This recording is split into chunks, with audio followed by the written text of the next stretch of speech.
Bueno, para arrancar Estaba en una esta, reunión de la que no podía salir. para arrancar esta charla, yo quería primero, como le he pedido a los anteriores panelistas de las clases anteriores, que se presenten ellos mismos. ¿Querés presentarte vos un poquito? Ya sé que casi todos los chicos te conocen seguro, pero bueno, no sobra. Bueno, yo soy Alejandro Finocchiaro. En marzo de este año hizo 40 años que me involucré en la política, en marzo del 83. Y la política ha sido toda mi vida. Digamos, empecé básicamente en la política universitaria y también en la política territorial. Siendo la política universitaria posiblemente una de las 2 o 3 experiencias políticas más importantes de mi vida, seguro una de las que más aprendí, de la cual además guardo entrañables amigos. Y después, bueno, formándome en la política y en la academia, que son los dos grandes amores de mi vida. ¿Mm? Y no sé qué más decir. O sea, yo me presento como un político, ¿no? Así que Bien, no sé qué más te falta, ¿no? bueno, no creo. A ver, que haga falta algo, decir que nada más ni nada menos llegaste a ministro de Educación de la Nación y que sos diputado nacional, creo que es un montonazo. Y bueno, quiero rememorarte porque vos me dijiste marzo del 83, menos de 20 años tenías en esa época vos. 15. ¿Cómo? Claro, muy chico, estamos hablando del secundario. ¿Cómo llegaste a la política y cómo es que empezaste a hacer política universitaria ahí en ese momento? Bueno, lo que pasa es que, claro, como todo, cuando uno hace un poco de historia, hay que entender el contexto.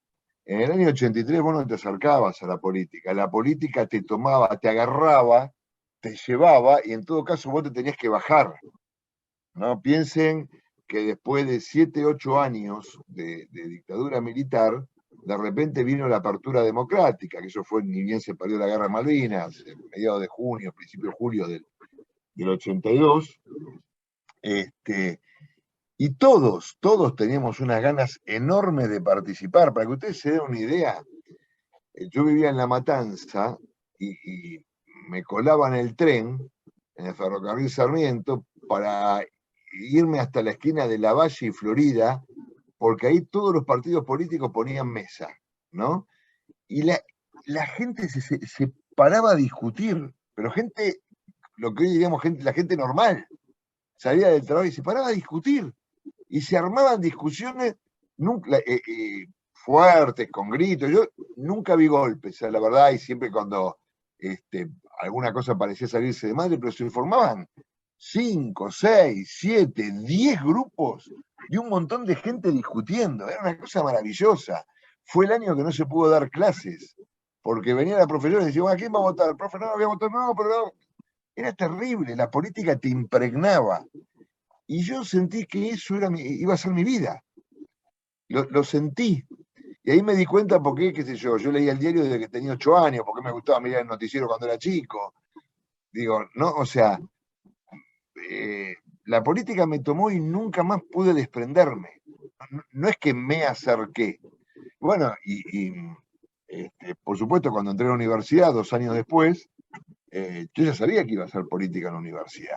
Y mi lugar natural era UPAU, Unión para la Apertura Universitaria, que era una agrupación liberal, porque yo en el verano, entre segundo y tercer año de secundario, llegó a mis manos un libro que básicamente me cambió la vida, que fue La rebelión de Atlas, de Ayn Rand, que es una novela filosófica, ¿no? De una escritora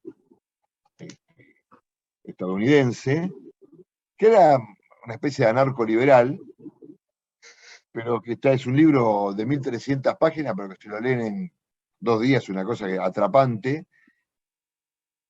Y yo no sabía que eso era el liberalismo. La verdad que no lo sabía, pero sí sabía que todo lo que se expresaba en ese libro estaba bien. Así que bueno, era natural que yo terminara en una agrupación liberal. Después mi primera afiliación a un partido político fue a la UCD, la Unión de Centro Democrático, que era el liberalismo en la Argentina. ¿Mm? Y Sí, también hay una cosa, ¿no? Ahora es fácil, ¿no? Porque ahora pareciera que si no sos liberal no estás en onda. Para nosotros ser liberales en la década del 80 era la máxima rebeldía, porque era fácil ser de izquierda en los 80. Todo el mundo era socialdemócrata, alfonsinista, era fácil. Difícil era ser liberal. Difícil era poner una mesa de la UCD en una esquina. Pasaban y te la pateaban literalmente. Ustedes le pueden preguntar a cualquier tipo de mi generación en un PAU, que hoy esto se está grabando, esta charla. sí, sí, está grabado. Entonces vamos a ser más correctos. Pero en esa época era muy común, por ejemplo, agarrarse a sopapos en el medio de un aula o de un pasillo, cosa que hoy escandalizaría a todo el mundo, la gente filmaría con el celular y lo políticamente correcto te dirías, qué bárbaro, violencia. Bueno, para nosotros es una cosa, y porque además, al ser liberales, éramos menos. Además que teníamos que ser guapos, esa es la verdad. Porque cuando sos menos, si querés tener entidad y tenés convicciones, tenés que ser muy guapo. ¿No? Lo mismo que seguramente les pasa hoy a ustedes en las universidades, Totalmente, sí, sí, sí. ¿no? Entonces, Somos minoría, o sea, recién por lo menos, estuve hace un menos. ratito con, Yo te bueno, quería recién, preguntar hace un rato estuve, puntualmente algo, hay como un delay, pero bueno. Te quería preguntar ahí sí, por sí, UPAU. ¿En qué año entras vos a la Facu? ¿Cómo ves UPAU? Algunos hemos tenido la fortuna de tener alguna conversación con algunos referentes de UPAU. ¿Y cómo era Carlos Maslatón ahí, el rol en ese momento?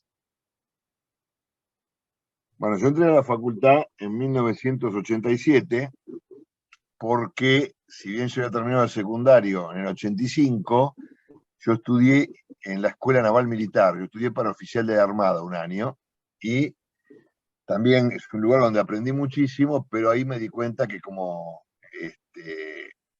oficial de la Armada era un gran político. Entonces, uno no puede escapar a quién es. Nunca se escapen de quiénes son, ¿no?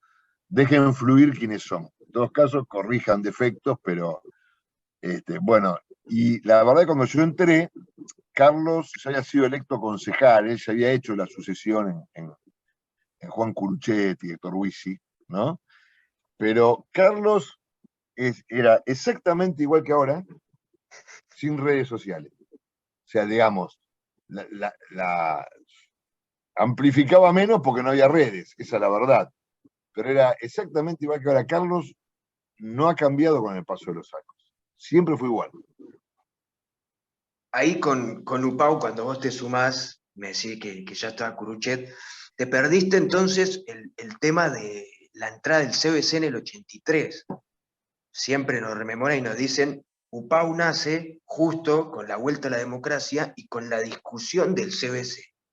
Maslatón y los primeros que estaban en esa onda, no sé si estaba, eh, me olvidé ahora, pero bueno, estaban en contra del CBC, quería que siguiera habiendo examen de admisión. No sé si cuando vos entraste, Y cómo había terminado la discusión, cómo lo veían en esa época. no, eso ya se había zanjado. Eso fue un par de años después de la fundación de UPAU. UPAU se funda en 1982 y esta es una discusión del segundo semestre de 1984, ¿no? Ahora, la realidad es que era una decisión política del gobierno de Alfonsín, ¿sí? Quitar el examen de ingreso y armar el CBC, que después además se desesperaron porque con el CBC lo que producían era un ingreso que las distintas facultades no podían sostener, no había lugar. Entonces, a ver, cuando yo hice el CBC, por ejemplo, vos pasabas, yo el CBC lo hice en un cuatrimestre. Cursé 3, las aprobé, di 2 libres y pasé. Porque en esa época vos, con las 2 obligatorias para todas las carreras, para las 2 obligatorias de tu carrera, ya entrabas. Y podías quedarte con esas 2 para dar en algún momento de la carrera. De hecho, yo me recibí con una materia llamada Derecho Procesal Penal un jueves, me recibí de abogado, y el martes había dado Economía Libre del CBC, que me había quedado, para que ustedes se den una idea.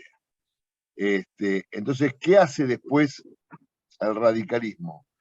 Lo que hace es hacer las 6 obligatorias para poder entrar en la facultad, en vez de 4, 6, y además en algunas carreras que tenían mucha demanda, como por ejemplo medicina, le pone análisis matemático. O sea, les pone materias que son muy jodidas, y ahí lo que originan es un gran tapón en el CBC, de tipos frustrados, que estaban 2, 3 años en el CBC y no podían pasar, por ejemplo, análisis matemático, ¿no? La verdad que sí, UPAU dio esa discusión. Yo no estuve, yo entré después. Claro, nosotros, bueno, para explicarle un poco a los chicos del interior, el CBC, Ciclo Básico Común en la UBA, tiene 6 materias. Y tiene como 3 bloques distintos, ¿no? Una que son 2 materias universales para todas las carreras, que son más políticas, y después tenés 2 que son orientación de tu carrera y otras 2 que varían de acuerdo a lo que vayas, a la facultad a la que vayas a ingresar. Poner obligatorias esas materias medio políticas, introducción a la sociedad, al conocimiento de la sociedad y el Estado, ¿no fue una decisión medio polémica por parte del radicalismo de querer de alguna forma repartirse la cátedra con el peronismo para instalar algún tema político? Mira, la verdad que en esa época, yo les diría que hasta el 89, por lo menos, 90, la participación política era muy impresionante y todo era objeto de polémica y debate, en todos lados, ¿no? A ver, ustedes, por ejemplo, la UCD, que yo fui a River en el 85, metió 70.000 personas simplemente anunciando que iba a ser un acto, no micro, no esas cosas. Y fueron 70.000 personas un día que llovía, además, ¿no? Eh, Menem también llenó la cancha de River en el 88, tampoco con un poco de aparato, digo, pero no, el aparato de los micros no era para gente rentada como hoy. En todo caso, un local partidario decía, vamos al acto, de acá salen micros. Pero la gente que se subía quería ir al acto. No sé si se entiende lo que quiero decir. Sí, sí, Había sí. mucha, entonces, todo generaba polémica. Ustedes imagínense lo que fue en el 86 la ley de divorcio, por ejemplo. Las leyes de punto final y obediencia de vida, fueron tremendas. Las movilizaciones con las primeras, cuando Aldo Rico se acuartela y Barreiro se acuartelan en Semana Santa del 87, era una ebullición tremendo. O sea, yo lo recuerdo realmente, para el que le gusta la política, yo siempre doy gracias de haber vivido esa época, porque nunca más se repitió. En los 90 ya la gente se desmoviliza de la política hasta llegar a hoy, que la gente odia la política, básicamente, ¿no? Pero también es verdad que si ustedes estudian historia, las épocas movilizadoras de la política son las menos.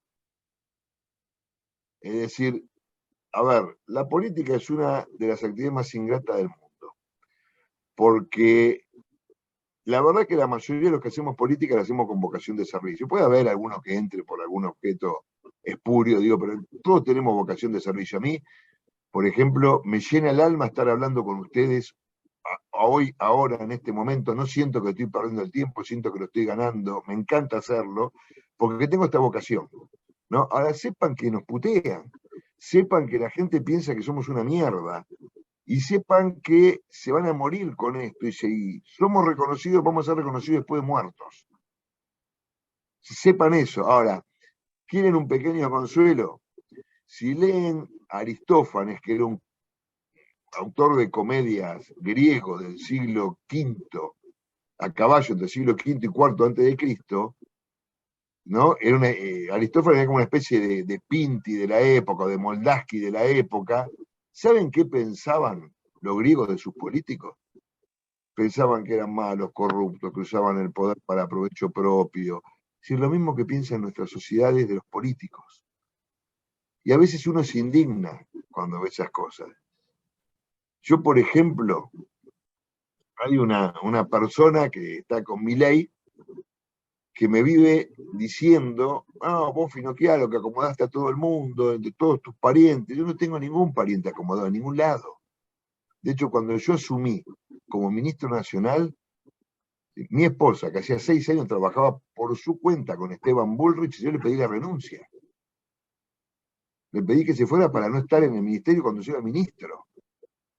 Y le cagué la vida. Sí, esa es la verdad. Entonces, bueno, te tenés que bancar esa. Yo, la verdad, es que estas cosas a mí me las cuentan, porque yo no leo Twitter. Nunca. Ah, O sea mira. que todo lo que me putean en Twitter, no, que no podés. Una cosa es leer Instagram o Facebook, donde la gente, en el 99% de los casos, es gente. Pero si te vas a meter en la red del odio y vas a darte cuenta de las cosas que dicen de vos, te afecta. Llega un momento que te afecta. Por más que algunos, en todos los años que tenemos de política, hayamos desarrollado una piel gruesa, ¿no? Sí. Que nos permite soportar las traiciones, que nos permite soportar que un amigo de toda la vida nos cague y ese tipo de cosas. La verdad que es muy loco Twitter, porque cualquiera que no conoces puede decir cualquier cosa de vos, inclusive cosas para las que no estás preparado. Y nunca te pudiste haber preparado en la vida. Les recomiendo que no lo lean. No lean Twitter. Yo no leo, o sea que la verdad que todos los que me putean, si quieren sentirse defraudados, no leo Twitter. ¿Sí? No leo, no me molesta lo que me dicen. Excelente. Bueno, te pregunto algo con respecto a la formación de los cuadros, de los más chicos. Nosotros, desde PRO, como partido, realmente no tenemos formación ideológica, tenemos más formación política y siempre se hacen charlas de formación política y cuestiones de marketing y demás, pero como tal ideológicamente no. ¿Cómo era UPAU en ese sentido? ¿Tenía formación ideológica? ¿Se sentaban a leer el libro de filosofía y a debatir boludeces que no se debate en ningún lugar? A ver, teníamos una fortísima formación, tanto política como ideológica. No a ese estilo de sentarse a debatir, eso lo hace la izquierda, en general se sienta, y los tipos, y esa es toda su formación, y piensan carrera en el mundo porque se quedan en un bar hasta las 4 de la mañana debatiendo sobre Hegel. No es eso. A ver, en cuanto a la formación de política práctica, piensen ustedes de nuevo en contexto, en un contexto donde sobraban militantes, digo, todo el mundo venía. Y además la política universitaria tiene algo que es genial, porque o vas porque te gusta la política y más o menos estás orientado hacia qué agrupación, o vas porque te gusta esta piba, porque te gusta este pibe, o vas porque querés ser amigo y sos del interior, o sea, y al final terminás. Ahora, en UPAU éramos absolutamente despiadados. Era la realpolitik llevada a lo más crudo, ¿no? O sea, vos entrás a hacer política en UPAU e inmediatamente te mandábamos a algún lado bien, o te mandábamos a hacer algo bien jodido. Si sobrevivías a eso, considerábamos que tenías pasta para estar. ¿Sí? Por ejemplo, qué sé yo, mandarte a poner mesa al CBC Avellaneda, que sabías que te iban a recontra cagar a trompada ni quien entraba. Si vos volvías a las 2 horas, sin la mesa, sin los folletos, y bueno, no, está bien, que te pide haga mesa acá. Para esto no sirve, no vale la pena invertir. No era tan explícito, pero era eso. Si vos venías con un ojo negro a las 9 de la noche y la mesa, habiendo conservado los folletos y con la ropa rota, decía, bueno, este tipo se bancó todo un día, hizo un héroe. Este tiene material. Y por otro lado, sí, nuestra formación ideológica e intelectual. Yo, a ver, no hay cosa más fácil que recibirse de abogado, chicos. Lo único que tienen que hacer es sentarse en un asiento como te he dicho ahora, agarrar un libro y leer hasta que les entre. ¿sí? Yo estudié mucho más para tener el pinet de discutir con mis camaradas de UPAU que para la facultad, que me pareció una pelotudez. La verdad que recibirme de abogado fue una de las cosas más fáciles que hice en mi vida, en una universidad exigente, pero no me resultaba ahora. Por ejemplo, nosotros estudiábamos para ser liberales, estudiábamos los libros de Venegas Lynch, íbamos al SEADE. Para nosotros, por ejemplo, los pensadores de la libertad de Mariano Grondona era una especie de evangelio, y dábamos discusiones ideológicas continuamente con todos. Pero además, por ejemplo, uno no podía hacer política y no conocer lo que pasaba en El Salvador, lo que había pasado con el obispo Romero, no saber lo que era el sistema electoral mixto alemán, no saber qué era Camboya, o lo que había pasado en Camboya, o Cambodia, o Campuchea, ¿sí? No se podía, no se podía porque quedabas afuera del juego. ¿Sí? Yo recuerdo, una vez estábamos discutiendo con los radicales, ¿no? Y el primer ministro alemán era Helmut Kohl, de la democracia cristiana, hombre de centro derecha, como la gente, y este tipo se equivocó y dijo, no, bueno, porque el canciller le llamaban Billy Brandt ha sido canciller en el 1972, chico, era socialdemócrata. Pues es que como que se hizo un silencio y los radicales como que les agarró vergüenza de tener ese pelotudo ahí, y ese tipo nunca más fue nada en la franja, ¿se entiende? O sea, eh, era muy despiadado también, de nuevo, había mucha masa crítica, entonces uno podía elegir, ¿no? Pero nosotros estudiábamos mucho para ser liberales, mucho. De hecho, por ejemplo, yo en esa época sabía mucho más que ahora, pero en cada país del mundo nosotros teníamos un posicionamiento político, un partido político, y en muchos, dentro de la interna de ese partido político, por ejemplo. Si ustedes me preguntan a mí, yo tengo posición política en todos los países del mundo, en el que ustedes quieran. Pero además, también, y esto era un juego intelectual que hacíamos, tengo posición política. ¿Hola? Sí, sí. ¿Se escucha? Sí, se Se escucha. escucha. Yo tengo posición política en cada conflicto de la historia. Ustedes pregúntenme de qué parte hubiera estado en las guerras civiles romanas y yo les contesto. Yo les contesto porque hacíamos ese tipo de juego, porque todo lo analizábamos a través del prisma de la ideología, ¿no? Para nosotros era muy importante y además, más allá de todo lo que nos han vendido, ¿no? De que bueno, de que ahora con podar árboles basta y con arreglar baches basta, eso es gestión. ¿Me escuchan? Sí. Eso es gestión y está bien la gestión, ¿eh? No es que está mal la gestión. Ahora, la realidad es que las ideologías no han muerto, chicos, porque todas las discusiones pasan por ese tamiz. ¿Qué es una ideología? Son valores, son ideas y valores que compartís o no compartís. O sea, por ejemplo, el Estado no crea riqueza. La riqueza la crea el sector privado. El Estado, a lo sumo, debe regular con la mayor justicia posible la distribución de esa riqueza. Ahí tienen una frase que podría parecer simple, es una frase casi de manual, liberal, pero tiene en sí toda la profundidad de nuestras ideas liberales.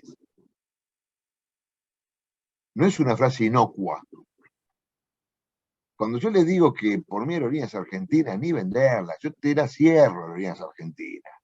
Política de cielos abiertos y en todo caso, los que quieren destino, que asuman el pagar por el asiento, un subsidio por el asiento vacío, punto. ¿Sí? Eso es ideológico, chicos.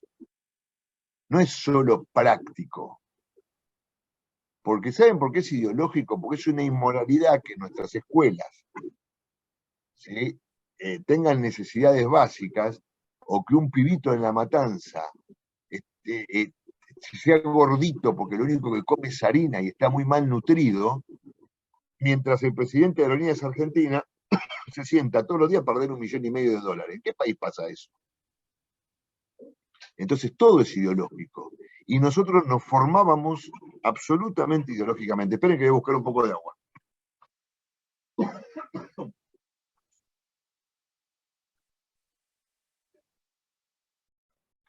Ya estoy. Yo les decía siempre a los chicos que estar bien formado ideológicamente te marcaba un norte, un rumbo para siempre, y te iba a permitir tener mucha más coherencia a la hora de afrontar los problemas y las discusiones que se dan generalmente tanto en la política como en la gestión. No sé vos qué opinás de eso. Pero absolutamente, a ver, si vos no tenés una ideología, ¿sí? Si vos no tenés una ideología, ¿cuál es tu norte para hacer política? O Te sea, te lleva da el lo viento mismo, por para allá ejemplo, y otro día para el otro lado. por eso, te da lo mismo, por ejemplo, estar con un gobierno que se alinee con los países centrales que un gobierno que se alinea con Cuba, Venezuela y todos esos países de mierda. O sea, claramente, si te da lo mismo, no sos un político, sos un técnico.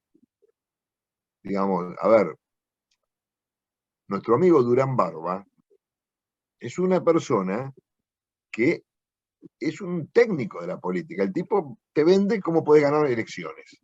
¿Sí? Entonces, él hace un análisis y te dice si te toma o no te toma como cliente. Pero el análisis no es ideológico. En todo caso, el tipo ve tus posibilidades o no, y además te dice, mirá, yo te voy a, presidente, no te puedo hacer, te puedo llevar a 15, 20 puntos. Si te sirve, te cobro tantos millones de dólares. No te puedo hacer presidente porque dadas las condiciones, no da.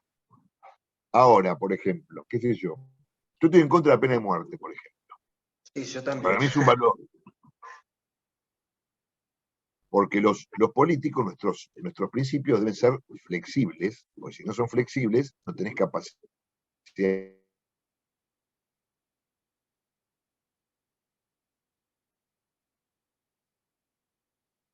Creo que lo perdimos. Pero rígidos, ¿se entiende? Entonces, no me da lo mismo. Como no me da lo mismo, a-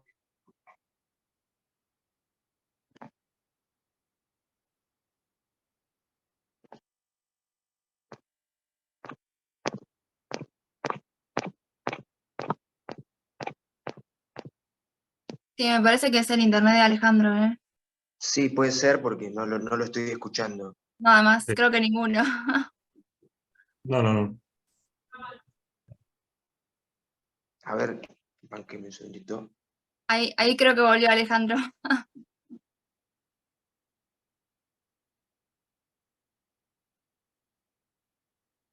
No. Ahí A está. ver, Hola, ¿estás, Hola, Ale? ahí se escucha. ¿Se escucha, Ale? hola, ¿me escuchan? Sí, sí. Hola. Sí.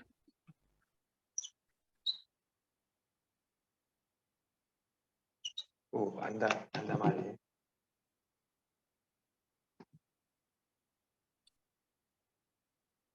Hola, Camilo, ¿me escuchás? Sí, te escucho, pero se te venía cortando, no sé ahora. Ah, y ahora te escucho. Lo que pasa es que a veces, hoy estoy en mi oficina, en el Congreso, y a veces hay una conexión de miércoles, che. Bueno, pero ahí te escucho, así que podemos continuar. Estábamos en una parte bastante atrapante, ¿eh? Pero No, bueno, lo que yo decía es que a mí no me da lo mismo apoyar, digamos, a Venezuela que no apoyarla, apoyar a Cuba que no apoyarla. claro, sí, ¿no? Claramente no me da lo mismo en Medio Oriente apoyar a Hamas que apoyar al Estado de Israel. No me da lo mismo. Claro. ¿Puedo hacer una Sí, pregunta? sí, prosiga, proceda. Eh, Hola, Maca, ¿cómo sí, andás? hola. Bueno, justo estabas hablando del tema de las ideologías, ¿no? Y yo lo que estoy notando es que yo también comparto, digamos, muchas ideas que son liberales, si bien me considero de centro, digamos, yo y muchos otros chicos y muchos referentes sí que comparten esas ideas. y vienen de espacios de liberales, pero hoy en día no los podemos capitalizar, o sea, el espacio no los puede capitalizar como para atraer a los jóvenes, y que está atrayendo, por ejemplo, el espacio de Milei, que se atribuye, digamos, todas esas ideas que nosotros también las tenemos en el espacio. Ellos obviamente tienen otras que no compartimos, pero las más importantes, que es como por ejemplo la libertad, sí la compartimos, y siento que no sabemos cómo capitalizarlo o aprovecharlo, digamos, como para atraer a los votantes que estamos perdiendo, ¿no? Entonces, no sé vos qué opinas, Alejandro, cómo se puede revertir eso, o si en realidad no opinas lo mismo que yo y crees que otra cosa.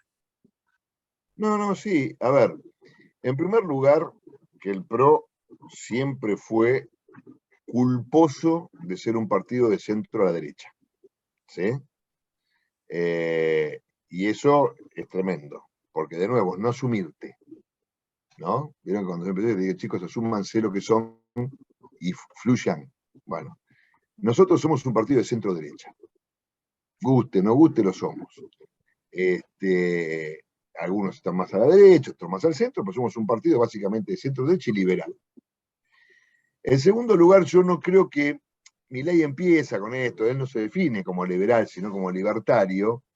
En realidad, Milei es un populista de derecha. Milei no tiene, de liberal no tiene nada, absolutamente nada. Ahora, si nosotros negamos nuestra identidad, siempre nosotros, digamos, en los espacios que se dejan vacíos alguien los ocupa, ¿no es cierto? Fíjense, por ejemplo, yo hace unos días firmé un proyecto a favor de la eutanasia, y muchos seguidores de Milei, me contó la gente que me hace redes, me estaban puteando, asesino. No hay nada más liberal que la eutanasia, chicos. Es decir, la eutanasia es la posibilidad frente a alguna enfermedad, digamos, terminal, que tiene una persona de elegir terminar con su vida en un momento determinado para no tener que afrontar esa enfermedad. Es decir, ¿por qué? Porque quienes somos liberales entendemos que cada ser humano es dueño de su vida. Yo en este momento, delante de ustedes, podría levantarme la tapa de los sesos con un revólver. No lo hago, no lo voy a hacer. Digo, pero si ustedes quieren suicidarse, yo les recomendaría que no se suiciden, que la vida es hermosa. Ay, Que... Alejandro, ¿te acordás que estábamos grabando? Ah. No, pero claramente, porque no voy a decir nada malo, lo que digo es, si alguno de ustedes me dijera, che, Alejandro, me quiero suicidar, yo les diría, no, chicos, la vida es hermosa, la vida siempre da revancha. No hay nada tan jodido en la vida que no se pueda superar. Yo he tenido muchísimos momentos malos en mi vida y realmente siempre la vida me dio revancha. Y la verdad que soy un tipo muy feliz por eso. Ahora, si finalmente ustedes decidieran suicidarse, tienen todo el derecho del mundo de hacerlo. Porque ustedes son los dueños de su vida. Ahora, fíjense qué confusiones de todos los pibes que siguen a Milei que creen que eso no es liberal. Pero no tienen ni idea de lo que es el liberalismo. De hecho, Milei es un tipo muy básico. Es un tipo que ha leído 4 o 5 obras de economía política liberales, ¿sí? Y no más que eso. Sus preceptos son muy básicos. Inclusive el hecho de la venta de órganos también es básico, porque eso es presuponer que el liberalismo no tiene moral, y el liberalismo lleva explícitamente una moral, que es la moral de la libertad, pero la moral de la libertad no puede condenar, ¿sí?, a quien menos tiene entregar un riñón para poder pagarse la comida, por ejemplo. ¿Cierto? Entonces, el liberalismo tiene ética y tiene moral. Milei desconoce todo eso. Ahora, ¿de qué? Bueno, básicamente de nosotros, que no nos animamos a dar las discusiones que hay que dar. A ver, nosotros no dimos la discusión por la estatua de Colón y teníamos que haberla dado. ¿Sí? Totalmente. Por Roca, por Julio Argentino Roca y su estatua. Algunos la dimos, en soledad, pero la dimos. ¿Sí? Inclusive yo, por supuesto, como fue una conversación privada, no voy a hacer nombre, pero un importante dirigente de nuestro gobierno, yo una vez tuve esta discusión fuerte, porque yo había dicho que en el programa de La Nata que Eve de Bonafini no representaba nada bueno, noble ni puro en la sociedad argentina. ¿No? No, ¿cómo vas a decir eso? Escúchame una cosa. Digo, vos te pensás, y ahora, ahí salió el tema, pues yo lo recriminé lo de Colón, lo de Roca. Pero son boludeces, bueno, para. ¿Vos te pensás que los kirchneristas son boludos? No, de ninguna manera. Bueno, por eso sí dan esas discusiones, flaco. ¿Y por qué las dan? Porque la política no es solo podar los árboles y bachear el suelo, el asfalto. La política se nutre del valor de lo simbólico. Del valor de lo simbólico. Es importantísimo lo simbólico en la política. Entonces, Julio Argentino Roca, ¿fue un genocida, como dice Piña, o fue una persona que le agregó 1 millón de kilómetros cuadrados a nuestro país? Que además Roca no era el presidente era Nicolás Avellaneda, ¿eh? Roca era el ministro de Defensa. Entonces, digo, bueno, para mí Roca es uno de los top 5 de los presidentes argentinos. Y te diría que está entre los 3 primeros presidentes Sí, argentinos. sin duda, pero bueno, por ejemplo, a mí me pasa cuando tengo que enseñarlo en el colegio secundario, no están, hay ciertos temas polémicos y todos, más que los chicos, son tus colegas o los directores están esperando a ver cómo lo vas a dar, qué palabras vas a usar, vas a decir, no sé, conquista el desierto o no. A ver, quiero decir, ¿no? Como que están poniéndote a prueba a ver si vas a reproducir el discurso, digamos, que está que es más hegemónico y que tiene más correctismo político del momento, digamos, o te vas a animar a salir de la zona de confort y realmente, bueno, yo opino tal cual como vos y creo que sí, que hay que jugársela y enseñar la historia que muchos no se animan. Si opinás lo Mirá, mismo, Maca, no sos tan de centro, ¿eh? bueno, ves, cometés el mismo pecado, claro. Ahora, no, yo pienso lo que vos decís, pero por eso, y yo creo que todos ustedes ya me lo escucharon decir, así que en esto voy a ser breve. Chicos, ustedes están con una persona que nunca cambió una coma de algo que escribió. ¿Sí? O sea, ¿por qué?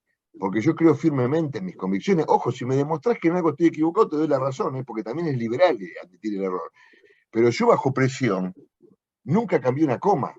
De hecho, a ver, cuando yo te digo, bueno, pero esa es la verdadera batalla cultural, cuando vos sos profesor y te animás a dar lo que das. Digo, porque si bien el profesor tiene que respetar su cátedra y su posición de poder frente al alumno y no puede adoctrinar, pero el hombre es el hombre y sus circunstancias. Yo no soy religioso, por ejemplo, y yo doy historia de las ideas políticas. Y yo no hablo de Santo Tomás de Aquino, yo hablo de Tomás de Aquino, porque yo lo trato como un filósofo, no doy teología. De hecho, yo acabo de sacar recién el primer tomo del libro de mi materia, que se llama Ideas, Poder y Contexto, y yo hago una evaluación favorable de los sofistas, que todo el mundo lo trata, digamos, con una carga emocional negativa. Sos un sofista. No, los sofistas fueron los primeros hacedores del discurso democrático de la historia.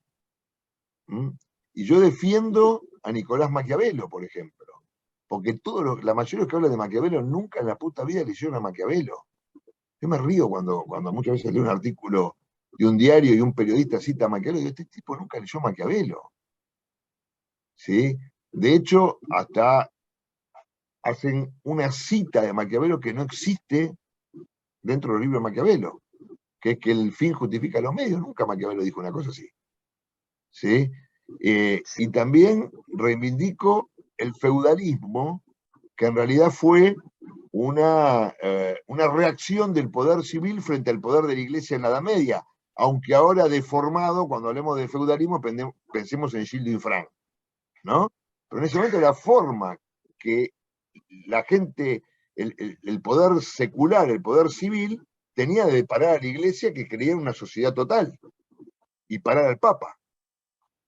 O sea, y bueno, digo, y yo lo escribo, lo publico, lo digo en mis clases. Y la verdad que inclusive alguna vez hasta me han echado de alguna universidad, Y yo, de nuevo, no cambié una coma, nunca. Espectacular. Espectacular. El libro está dedicado, este el libro está dedicado a Giordano Bruno. ¿Saben quién fue Giordano Bruno?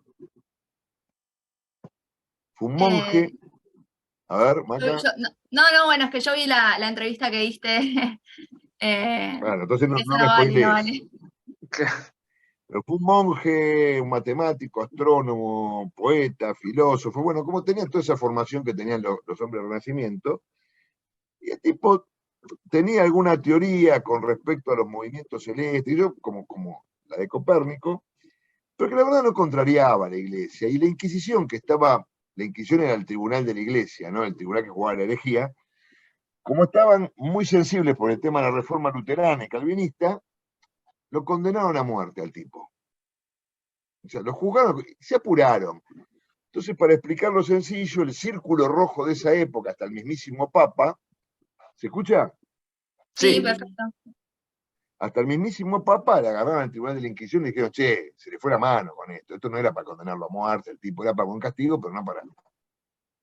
Bruno estaba encarcelado, esperando que lo quemaran. Entonces, mandaron varias, entre comillas, embajadas a hablar con Bruno y decirle, che, escúchame, ¿por qué no decís que te equivocaste, qué sé yo, te retractás y te perdonamos la vida? No, dijo Bruno, no, de ninguna manera.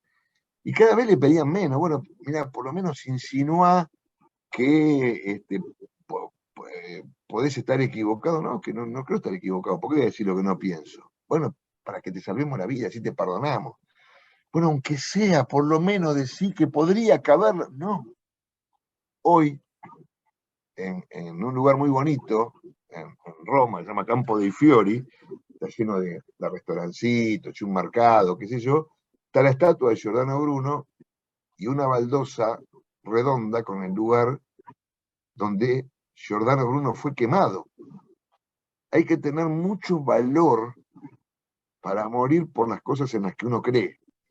Entonces, en esta época, en el siglo XXI, nadie les pide a ustedes que tengan ni siquiera el valor de morir, pero sí de dar la pelea, de discutir en las aulas, de discutir en los pasillos de la facultad, de discutir en sus casas, de discutir en las calles, de discutir en las plazas. No se la dejemos pasar. Miren, yo como diputado nacional, hace un año y medio soy diputado nacional en un congreso muy anómalo, con muy pocas sesiones. Hay algunos de nosotros que no dejamos pasar una. No, ni una. Por supuesto, cuando hablamos nos recontraputean, nos insultan, nos chiflan, no nos quieren sacar el micrófono. No dejamos pasar una. Ni una. Pero no es que dejamos pasar alguna. No. Es una y contestamos. Contestamos. ¿No? ¿Por qué? Porque no hay que dejárselas pasar. Porque lo que vos dejás pasar cobra aviso de verdad. Entonces es mentira que Macri se fugó la del FMI. Es mentira que nosotros no apostamos por la educación pública. Todo lo contrario. Entonces, no hay que dejarles pasar, chicos. Den todas las peleas. Tengan cicatrices. bueno, yo quiero ver si en un ratito abrimos a preguntas, el que quiera preguntar lo que sea, sin antes hacerte un par de preguntas y retrotraer de vuelta todo a la época de UPAU. Hubo una campaña de expectativa famosa de los ojos de UPAU. No sé si vos estabas o te sabés la historia, pero No. ¿cómo es esa campaña de expectativa?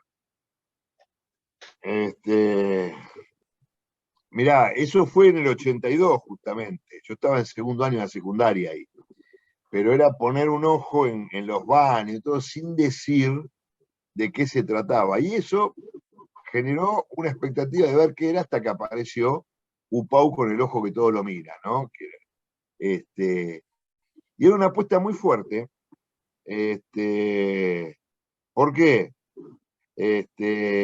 Porque nosotros apostamos a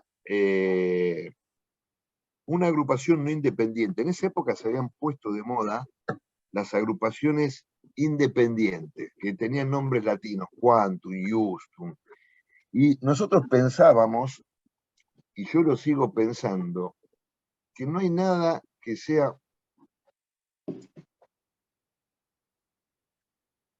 más de mierda que ser independiente. Uno no es independiente en la vida, chicos. Uno se la juega.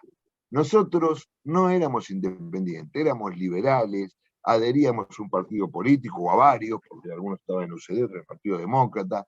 Nosotros no éramos independientes, éramos una agrupación de derecha, liberal, y así salimos.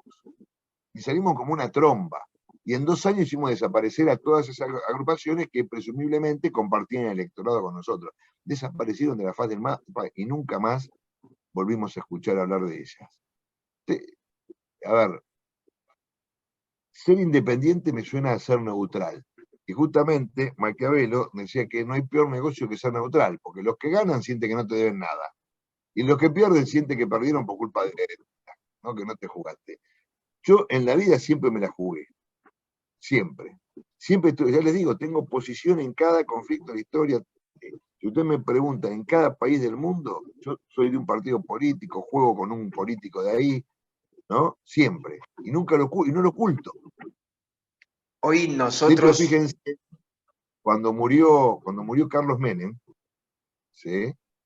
Yo hice un posteo, porque para mí Menem fue uno de los más grandes políticos que dio la República Argentina. ¿Mm? Su gobierno tuvo falencias, sí, la corrupción era una falencia, por ejemplo, pero Menem como político era un político excepcional, excepcional. Y yo hice un posteo laudatorio, y los chicos y la gente que maneja las redes ahí me dijeron, che, con esto te va a putear todo el mundo. Miren, pero ¿saben qué pasa? Uno no puede ser siempre políticamente correcto para ver si tiene un voto más o un voto menos. Pues yo no entré a la política para eso, ni entré a la política para hacer lo que me dicen las encuestas. Las encuestas son un indicativo, te dicen, pero si vos crees que hay que decir algo, ¿sí? Entonces lo tenés que decir, macho. O sea, a ver, yo estoy a favor, ¿sí? de la igualdad entre el hombre y la mujer, sí. Ahora, estoy a favor de la ley de educación sexual integral, sí, la promoví yo. Para que ustedes tengan orgullo, cuando yo era ministro la puse como contenido curricular en el Consejo Federal, yo la promoví. ¿Sí? ¿Estoy a favor de la ley de identidad de género? Sí, porque eso es liberal. ¿Estoy a favor de que cada uno de ustedes se acueste con quien quiera? Sí, chicos, estoy a favor de eso. Ahora, biológicamente hay 2 sexos, chicos, hombre y mujer. Después, cada uno de ustedes se percibe como quiera, y está bien, y nadie tiene derecho a cuestionárselos. ¿Sí? Pero biológicamente hay 2 sexos, hasta que demuestren lo contrario. XX e XY. ¿Sí? De nuevo, ¿estoy a favor de la igualdad? Sí, absolutamente. ¿Estoy a favor de muerte al macho? Me parece unas imbéciles las que dicen eso. Así te digo, una imbecilidad, porque justamente hombre y mujer nos complementamos. Somos el yin y el yang. ¿Sí? Entonces, la muerte al macho es lo que termina provocando que maten al chiquito a Lucio. ¿Por qué vas a odiar al hombre? Ahora, de la misma manera que algunas situaciones, por ejemplo, donde una persona puede discutir con otra persona y esa discusión no tiene nada que ver con que la otra persona sea mujer o sea hombre. Simplemente discutís. Y discutís con una mujer que la cajera del supermercado que te cobró de más, pero iniciaría la misma discusión si fuese un cajero hombre. ¿Se entiende lo que quiero decir? Sí, se entiende perfecto. A ver, O sea, digo, es no hay que mucho más permitir cualquier pelotudez. por ahí hay mucha colectivización, sobre todo en esto, y se reconoce muy poco al individuo simplemente como persona y se le quiere tratar de endilgar a algún colectivo al cual tiene que pertenecer y tiene que fidelizarse, digamos, ¿no? Yo soy hiperliberal y el liberalismo consiste básicamente, aunque parezca una verdad de perogrullo, ¿sí? En que vos podés hacer absolutamente todo lo que quieras que a mí no me dañe. Por supuesto, digamos, hicimos un Estado, porque el Estado, aunque Milei no lo sepa, es una construcción liberal, ¿sí? ¿Para qué armamos el Estado? Para garantizar nuestros derechos naturales que el Estado no crea, simplemente los regula sin cambiar la esencia, y para que haya un juez imparcial que dirima nuestras controversias. Por ejemplo, a vos, Camilo, sos vecino mío, te gusta escuchar música a las 4 de la mañana, un volumen enorme. A mí me jode porque quiero dormir. Si no podemos arreglar esa diferencia, vos tenés derecho a escuchar música, yo tengo derecho a descansar. Si no podemos arreglar esa diferencia, por ejemplo, vos lo pongas un poquito más bajito, o que cortes a la 1 de la mañana, no sé. Bueno, iremos a un juez y el juez dirá quién tiene razón. Pero no hay nada más liberal que creer que el otro puede hacer todo lo que a mí no me dañe. Y que además tenemos que respetar al otro. Te pregunto algo que quedó pendiente. Nosotros ahora, en esta era, tenemos de todo para comunicarnos. Tenemos Twitter, Instagram, Facebook para salir por todas partes. Entre nosotros nos podemos llamar, nos podemos escribir por WhatsApp, de todo. ¿Cómo era en los 80 tratar de enviarle un mensaje al tipo que tenía UPAU en Catamarca o en Mendoza?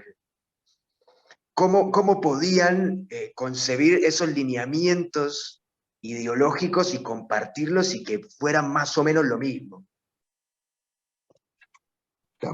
Tampoco somos del siglo XIX los de UPAU, pero y porque, a ver, ustedes no lo conciben porque hoy todos tienen. Bueno, en aquella época nadie tenía, entonces era lo mismo. O sea, la velocidad de la política era más lenta que la de ahora. O sea, por ejemplo, a ver, cuando yo era ministro, Baradel sacaba, o Cetera sacaba un tuit, o hacía una declaración. Y yo tenía muy poco tiempo para pensar en una contestación porque inmediatamente se me inundaba la casilla de periodista. Alejandro, vas a contestar, Alejandro, vas a decir algo, ¿qué vas a decir? Baradel dijo, Baradel llamó a paro, Baradel, viste, venía mi director de comunicaciones y me decía, che, ¿qué hacemos?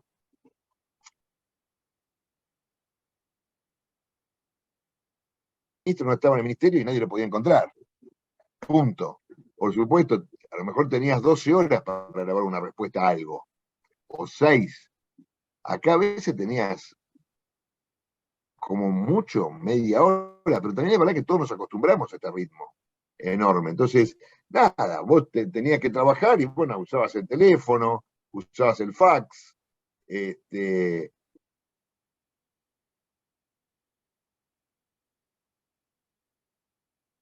yo ni siquiera tenía teléfono en mi casa en La Matanza. Y amanecí que tenía 39 y pico de fiebre y tuve que vestirme, salir a la calle, caminar 10 cuadras, llamar a Juan. Se te está cortando un poco, Ale, de vuelta.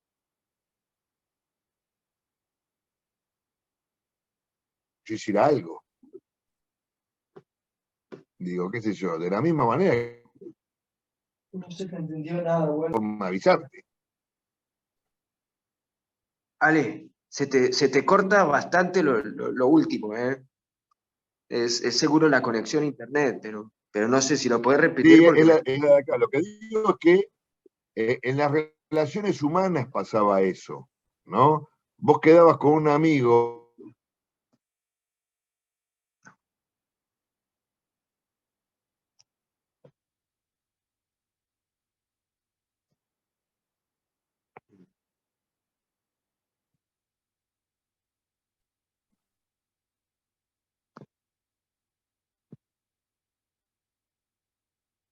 Bueno, Ay, vamos a ver bueno. si vuelve a entrar. Banquemos otra vez.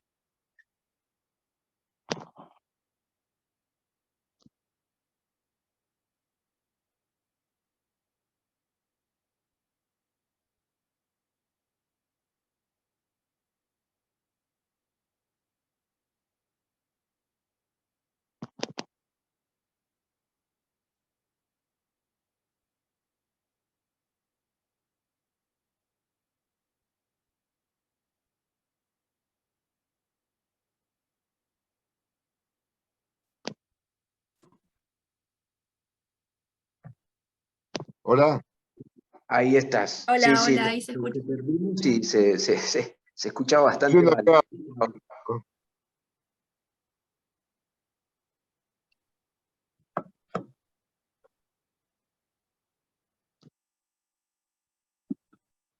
Me parece que Hola, persiste el problema. Ahí te escuché.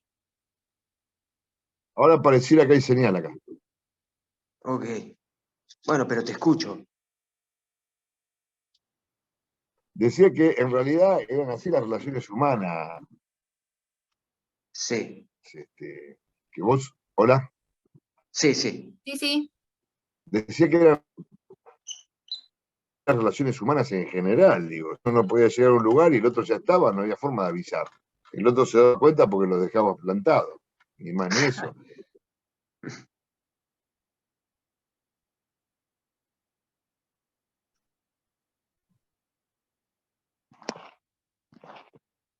¿Me escuchás, Camilo?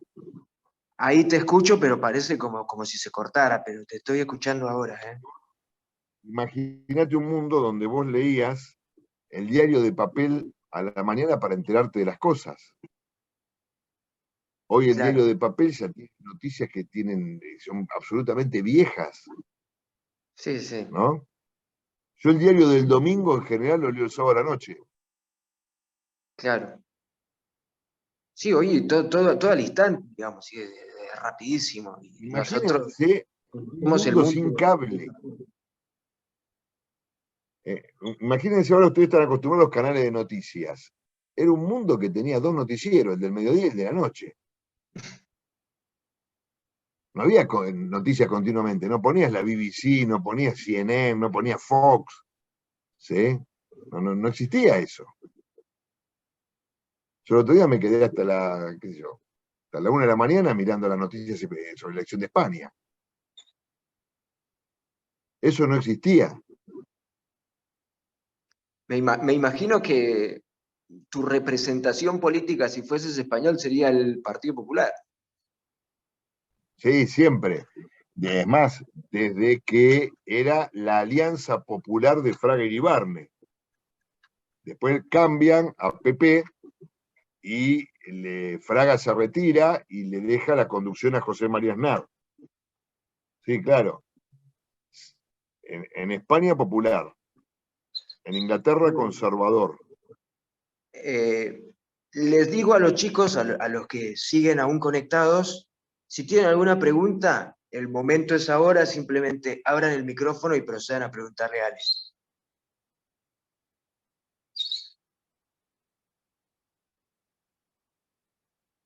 Ale, no sé si se me escucha. Sí, Sí. ¿Qué haces, Ale? ¿Cómo andás? Bueno, yo soy Leonardo, soy acá el coordinador de Somos Libres en UBA Derecho, así que estoy por los pasillos que solías transitar. Y mi duda ¿Qué más que nada, transito? ¿Qué transito? que transitas, bueno, mi duda más que nada, y es una realidad que cuando nosotros arrancamos acá, nos toca competir con estructuras que ya vienen de hace, no sé, 60 años, 50 años, como puede ser la franja, como puede ser otras agrupaciones. Entonces, algo que te quería consultar era cómo hicieron en UPAU, justamente porque nos pasa mucho que lo que viene el estudiante viene con dudas más que nada gremialistas, sino tanto por el debate ideológico. Entonces, ¿cómo hacían ustedes para ganar una elección, siendo que tenés estructuras que tienen un montón de tiempo dentro de la universidad y estudiantes que no vienen a buscar ese debate ideológico, sino que vienen a, che, ¿cuándo es la fecha de inscripción? Y tenés tipos que tienen, no sé, 50 personas que trabajan en eso. Bueno, garra y corazón. Eso, el UPAU. Mirá, cuando nosotros fuimos por la reelección de Curuché en 1988, nosotros habíamos calculado, vino hasta la franja de Entre Ríos, ¿sí? A darles una mano. Por cada uno de nosotros calculábamos 10 de ellos, ¿sí? Y le ganamos. Y la del gremialismo universitario, mirá qué gracioso, fue el gran debate ideológico que ganó Pau, porque mientras la franja ganó, que ganó 83, 84, 85 y 86, el centro de estudiantes, digamos, te ofrecía ir a ser de brigadista del Café Nicaragua, y ese tipo de cosas, y nosotros decíamos, no,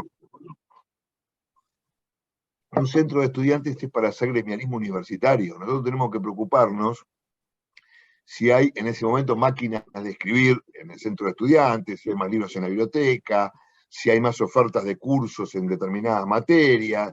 Nosotros servimos para eso. Y eso fue una batalla ideológica, aunque parezca mentira hoy, que ganamos nosotros, pero ampliamente. Cuando la franja nos derrota en el 90 sí, en derecho, ellos nos derrotan con el mismo discurso, pero claro, con un aparato que ellos podían sostener. UPAU nunca fue el brazo de un partido político, el brazo universal de un partido político, que sí lo era el radicalismo, la franja del radicalismo.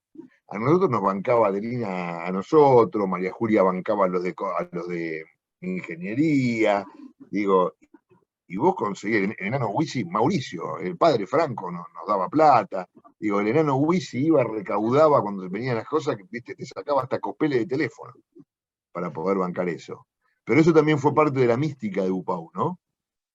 O sea, somos pocos, somos guapos, nos la recontrabancamos y acá venimos nosotros.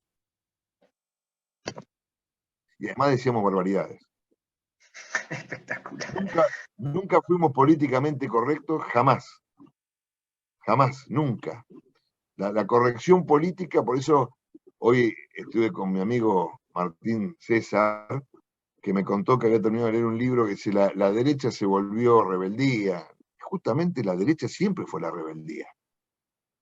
O sea, todas las grandes conquistas a lo largo de la historia de la humanidad, en cuanto a avance de libertades, siempre fueron de la derecha, nunca fueron de la izquierda. La izquierda siempre, y todos los que antes de la Revolución Francesa vos podés adscribir al pensamiento de izquierda, ¿sí? La izquierda, por el contrario, siempre fue la que trató de frenar el avance de esas libertades. Piensen ustedes si no. Por ejemplo, el más grande escritor latinoamericano del siglo XX, Gabriel García Márquez, iba a Cuba, hablaba con Fidel, se hospedaba en el Hotel Nacional, todo, pero las regalías las cobraba en México, ¿sí? Y publicaba en Editorial Planeta, ¿no? Publicaba Editorial La Revolución. Bertolt Brecht, el gran dramaturgo que vivía en Alemania Oriental, pero a él le publicaba Gallimard en París, y los derechos de autor los depositaban en una cuenta en un banco en París. O sea, sí es fácil ser comunista, ¿viste? Claro, Mercedes Sosa, otro ícono de la... Pero tenía un Mercedes-Benz, Mercedes Sosa. No se compraba un Lada checoslovaco, ¿viste? Claro. No sé si alguien más tiene alguna otra pregunta. Aprovechen el momento. Yo tengo una pregunta que, bueno, no sé si es muy pertinente ahora, pero ¿se podría asistir a alguna de tus clases como oyente? Claro. Sí, claro, claro. Por supuesto. Pasa que yo no soy alumna ponele, ni de La Matanza ni de la UBA, pero bueno, si después pasás los horarios, pero me reinteresa el tema de la historia de las ideas. Bueno, yo en la carrera tuve historia del pensamiento, 1, 2, 3, 4, un montón, pero Y eso es lo que doy yo. ¿Cómo? Eso es lo que doy yo. Eso es lo Claro, que sí, doy yo. me di cuenta por los temas que tocaste, pero nada, sí. Yo me encantan ir a los congresos de historia. De hecho, dentro de poco hay uno en la UNTREF, que es de historia cultural, que es una jornada extendida, y la verdad que yo voy porque suelo ir a todos esos, pues me encanta. Así que bueno, si después me compartís, digamos, los Después, días de tu después te clase paso, por ejemplo, el día que dé Maquiavelo. Ay, me encanta, amo. Así que bueno, buenísimo. Bueno, ¿alguien más quiere preguntar algo?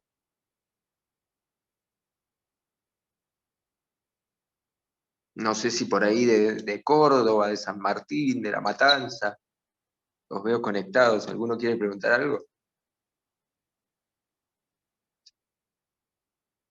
Bueno, si nadie pregunta, yo finalizo. Te agradezco enormemente el tiempo, Ale. Ya sé que una vez vos me dijiste que a un político jamás le agradeciera por el tiempo, pero igual lo hago. La verdad es que es muy enriquecedor este tipo de charlas y sobre todo decirle a los chicos que escucharon esto y a los que lo van a escuchar después en el podcast, en la plataforma de YouTube, fórmense ideológicamente. Fórmense, lean a Belega Lynch, a Mariano Grondona, a todos los que dijo Finocchiaro hoy. No sé si vos te querés despedir con algo, Ale. No, nada. A ver, lo que distingue a los grandes políticos de aquellos que se quedan en el camino no es la inteligencia, no es la brillantez. ¿Saben qué es? La voluntad. Y la voluntad es la capacidad de levantarse de las caídas y seguir siempre para adelante. Tengan voluntad, tengan una voluntad de hierro, tengan una voluntad basada en las convicciones más firmes del mundo. Después van a ver que a todos esos brillantes que nos traen, que traje a este chico de acá y a esta chica de allá, esos al primer bife se van. ¿Sí? Los que quedamos somos los que tenemos voluntad. La voluntad en política lo es todo. Perfecto, excelente. Bueno, muchas gracias y les mando un abrazo a todos. Gracias a ustedes. Ya. El próximo Gracias, martes. Ale. Chau, chau. Chau, chau.